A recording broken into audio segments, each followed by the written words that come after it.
Sir, देखा जा रहा है लगातार जो सरकार के खिलाफ सवाल उठा रहे हैं, सरकार से सवाल पूछ रहे हैं, जितनी भी कोई भी कंडीशन हो, चाहे सीए एनआरसी का प्रोटेस्ट हो या जो दलितों ने कई सारे ऐसे प्रोटेस्ट किए, चाहे रविदास मंदिर हो या एससी एसटी एक्ट को लेकर हो, लगातार उन आंदोलनकारियों पर केस हो रहे हैं, उनकी गिरफ्तारी हो रही है।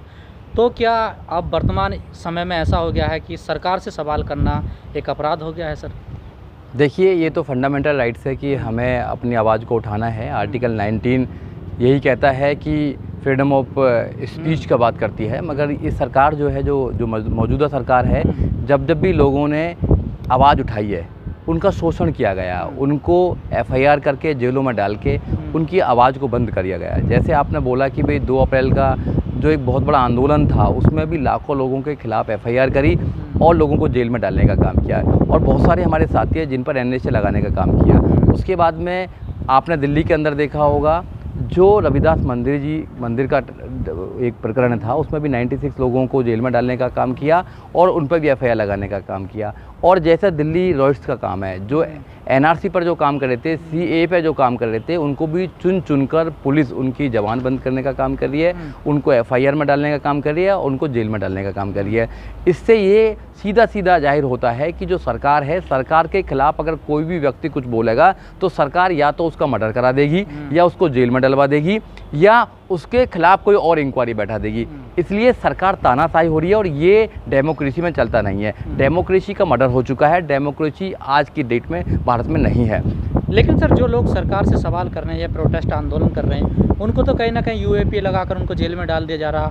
हाँ। लेकिन जो पुलवामा जैसी घटना में आतंकवादी, जो जम्मू कश्मीर में आतंकवादी घटनाएं होती हैं, उनमें शामिल पाए जाते हैं डीएसपी देवेंद्र सिंह, उनको जमानत मिल जाती है, उनके खिलाफ चार्जशीट ही नहीं दायर कर पाती। यही देश के लोगों को समझना चाहिए कि जो सरकार है, इसका जो चाल चरित्र है वो देखने में कुछ और है और अंदर से कुछ और है। ये एक एजेंडा सेट कर रहे हैं पूरे देश के अंदर।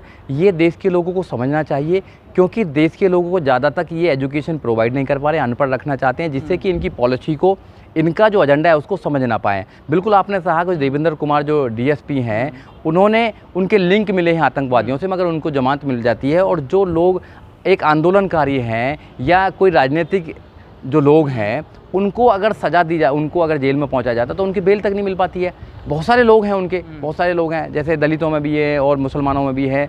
तो ये सरकार चाहती है, सरकार ये चाहती है कि जो पूरा देश के लोग हैं वो जय जयकार करें मोदी जी की, मगर ऐसा पॉसिबल नहीं है, क्योंकि मोदी जी भगवान नहीं है। भक्तों के लिए भगवान होंगे, हमारे लिए भगवान नहीं है। मोदी जी इंसान हैं, देश के प्रधानमंत्री हैं। बहुत सारे प्रधानमंत्री आए, बहुत सारे प्रधानमंत्री और भी आएंगे, बहुत सारे प्रधानमंत्री और भी आएंगे। तो सोचना चाहिए कि इस देश में डेमोक्रेसी है, संविधान है, ये देश संविधान के अकॉर्डिंग चलता है, और संविधान में अगर हमको अधिकार है बात करने का, अपनी बात को कहने का, हम कहेंगे।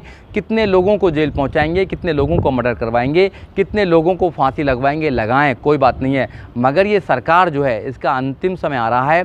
सरकार उखड़ेगी, दिल्ली से उखड़ी और बहुत जगह से उखड़ेगी। और अभी लेटेस्ट आने वाला समय जो है वो बिहार का है, बिहार के चुनाव है। बिहार के लोगों को समझना चाहिए, जो मजदूर हैं उन लोगों के साथ में इन्होंने क्या किया, तो समझना चाहिए। और ये सरकार उखड़ेगी, और सरकार जो कर रही है, जो उसका चरित्र है, जो चेहरा उस सामने दिखाई दे रहा है, लोगों के मन में बात बैठ चुकी है। सर, आपने भी मजदूरों की बात करी और बिहार चुनाव की बात करी।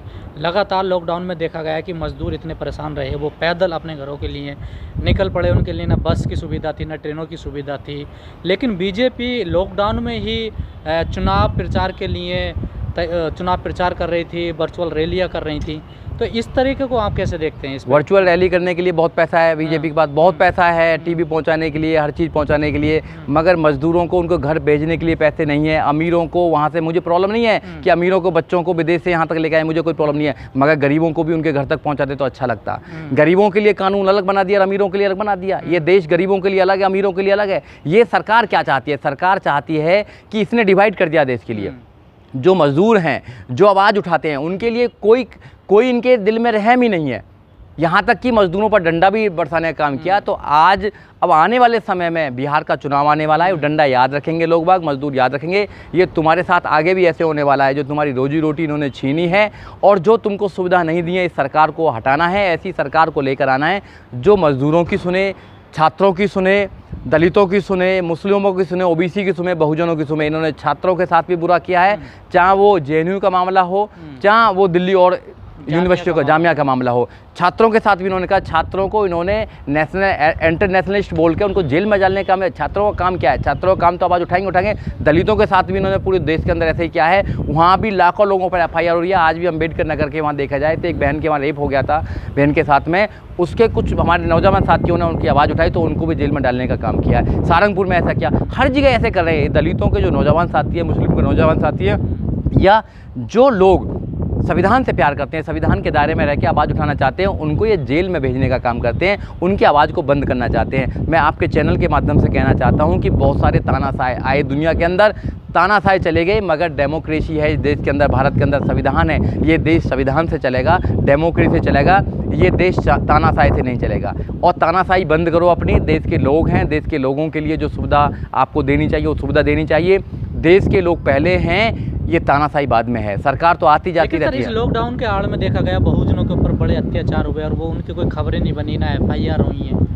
नहीं, बिल्कुल इनका एजेंडा है ना, बहुजनों पर अत्याचार करना इनका एजेंडा है, बहुजनों को कमज़ोर करना इनका एजेंडा है, सोशली इनको कमज़ोर करना, फाइनेंशियली इनको कमज़ोर करना, और पॉलिटिकली तो कमज़ोर है ही। सर रास्ता क्या है? रास्ता ये है, बहुजन नौजवानों को मैं आपके चैनल के माध्यम से कहना चाहता हूँ कि उनको अम्बेडकरवादी बनना चाहिए। जब तक तुम बाबा साहब डॉक्टर अम्बेडकर को नहीं पढ़ेंगे, उनके विचारों को नहीं पढ़ेंगे, जब तक आप अच्छे और बुरे में नहीं कर पाएंगे। बहुत सारे लोग भी समाज में आ रहे हैं, नई नई पार्टियाँ बनाकर समाज के अंदर आ रहे हैं। आपको पहचानना पड़ेगा कि वो आपका कुछ करने वाले नहीं हैं, वो भी लोग और दूसरे लोगों से मिलकर आपको सिर्फ बेचने का काम करने वाले हैं। आप समाज के अंदर ऐसा संगठन तैयार करें, आप बाबा साहब की ऐसी विचारधारा तैयार करें। समाज को तैयार करना बहुत ज़रूरी है, क्योंकि 131 मेंबर ऑफ पार्लियामेंट हर बार जाते हैं और हमेशा नेता तो बनते रहते हैं। नेता ज़्यादा समाज का कुछ करने वाले नहीं हैं। जो सोशल वर्कर है, जो समाज की क्रीम है, उसको तैयार करना बहुत ज़रूरी है। माननीय काशीराम साहब ने जब लोगों को तैयार किया तो बामसेब के द्वारा तैयार किया, मगर वो कैडर्स बंद हो गए। अब ऐसे कैडर्स घर घर में जाने चाहिए।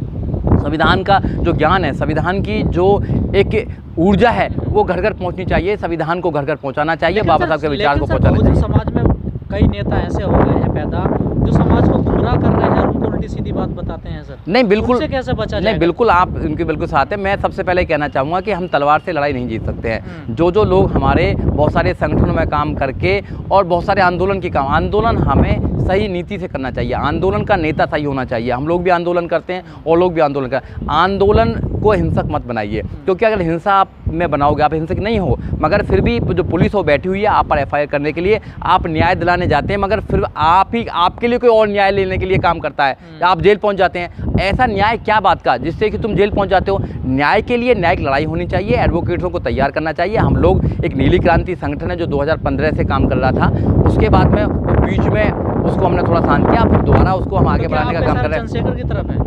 नहीं, मैं चंद्रशेखर नहीं, ऐसे बहुत सारे लोग हैं। मेरा नाम चंद्रशेखर है। मैं उन लोगों को मैं कहना चाहता हूं जो लोग समाज में सिर्फ समाज को धोखा देने का काम कर रहे हैं, समाज के नौजवानों को जेल में पहुंचाने का काम कर रहे हैं। हम लोग जो है जेल में पहुंचाने वाले लोग नहीं, हम जेल से छुटाने वाले लोग हैं। ठीक है, हम न्याय के प्रति काम करने वाले लोग हैं, हम संविधान को मानने वाले लोग हैं, और हम उन लोगों को तैयार कर रहे हैं कि आप लोग अपना भविष्य कैसे बनाएं। अगर जेल में चले जाओगे तो भविष्य कैसे बनेगा? आप कोई लड़ाई नहीं लड़ पाओगे। लेकिन सर अनेक संगठन आते हैं, अनेक संगठन चले जाते हैं, क्या एक नई क्रांति की जरूरत है इस टाइम समाज के लिए? बिल्कुल नई क्रांति की जरूरत है। जो नीली क्रांति हमने नाम लिखा है उसका, बाबा साहब के विचारों की बात है। बाबा साहब डॉक्टर अम्बेडकर भी चाहते हैं देश के अंदर पूरा समता मैत्रिक भाईचारा होना चाहिए। जैसे 2 अप्रैल को अगर तुम सैटेलाइट अगर 2 अप्रैल की देखोगे तो देश के हर शहर के अंदर देखोगे नीला नीला हुआ पड़ा था। उस दिन नीली क्रांति हुई थी 2 अप्रैल के लिए। तो 2 अप्रैल के जो लोग जेलों में गए थे वो उनके कोई सुध लेने वाला नहीं है, और भी जो जुर्म हो रहे हैं उनके कोई सुध लेने वाली है। तो ऐसा एक संगठन होना चाहिए जो रियली में समाज के लिए काम करे, नौजवानों को साथ करे, वो जेल ना पहुंचाए, लोगों को आगे बढ़ाने के लिए काम करे। नौजवानों को क्या करना चाहिए,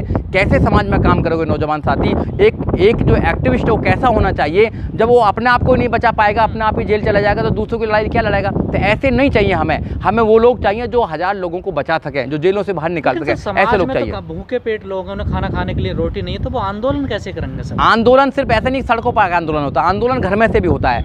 आप बाबा साहब के विचार को पढ़ेंगे तो आप जब बाबा साहब की विचारधारा पर चलेंगे तो अपने आप में एक आंदोलनकारी बन जाते हैं। आप एक आंदोलन कर रहे हैं, एक सिस्टम के साथ एक खिलाफ आंदोलन कर रहे हैं। आप घर में रह के भी आंदोलन कर सकते हैं। जरूरी नहीं कि सड़क पर आकर अपना हंगामा करना, वो आंदोलन होता है। मैं नहीं मानता उसको। अगर बाबा साहब डॉक्टर अम्बेडकर के विचारों का भारत बनाना है तो आपको घर में बैठकर भी आंदोलन आप कर सकते हैं, सोशल मीडिया पर आंदोलन कर सकते हैं, आप अपनी आवाज़ को उठा सकते हैं, आप लोगों को जागरूक कर सकते हैं। यह आंदोलन होता है। कितने लोग आपने समाज में जागरूक पैदा करे, कितने लोग ऐसे पैदा करें कि जो गलत को गलत और सही को सही कह सकते हैं। ये पैमाना होता है किसी संगठन को आगे बढ़ने का। पैमाना ये नहीं होता कि आपने बहुत सारे लोग इकट्ठे कर लिए और जेल भिजवा दिए। ये कोई पैमाना नहीं है। सर मेरा एक आखिरी सवाल है, अगर वर्तमान स्थिति देखी जाए तो राजनीतिक में भागीदारी जो समाज की है बहुत कमज़ोर हो चुकी है, क्योंकि कोई आवाज़ उठाने वाला नहीं है। कोई अब ऐसी पार्टी नहीं लगती कि जो समाज की आवाज़ उठाएगी। इस कमी को कैसे पूरा किया जाएगा, इसकी भरपाई कैसे होगी? देखो, हमारे बीच में एक पार्टी है बहुजन समाज पार्टी, जो पूरे देश में नेशनल पार्टी है।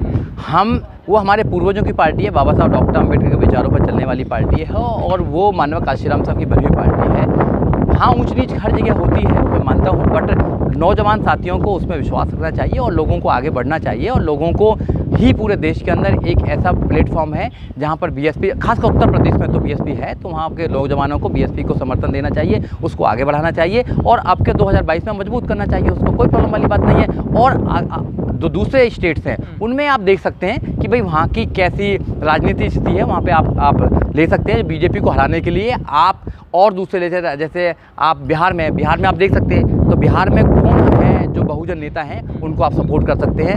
ऐसे ही मध्य प्रदेश में कौन बहुजन नेता है, उनको आप सपोर्ट कर सकते हैं। मगर जहाँ का उत्तर प्रदेश की बात है, उत्तर प्रदेश में तो बहन कुमारी मायावती स्ट्रॉन्ग है और उसको करना चाहिए और राजनीति को समझना चाहिए, नौजवानों को राजनीति में भी आना चाहिए।